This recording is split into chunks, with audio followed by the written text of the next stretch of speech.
Mississippi laws require people formerly incarcerated to jump over multiple hurdles to be able to vote. 12 News' Kate Cornell is live in our studio now to explain how that could soon change. Kate?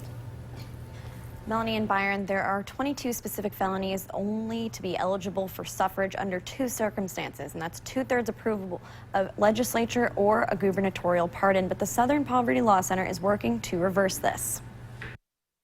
The right to vote is a fundamental right. Mississippi is one of just 3 United States that does not permit people convicted of certain felonies to vote. Why individuals would not want people to vote now when we live in the greatest country in the world is beyond me.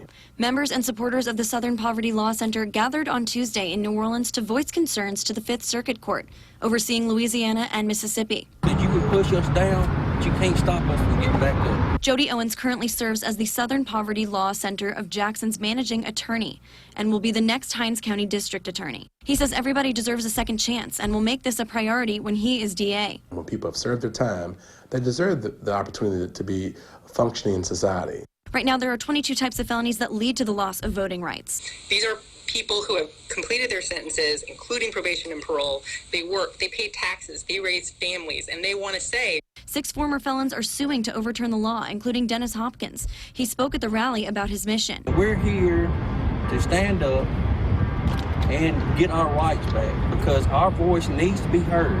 Our vote needs to count. Don't ask me to pay my taxes and not let my vote count. Wu says that the right to vote is the most important tool to use for self-determination. It is the cornerstone of democracy. Jody Owens explained to me that this is not a matter of political allegiance. This is a matter of Mississippians moving forward together. Melanie and Byron.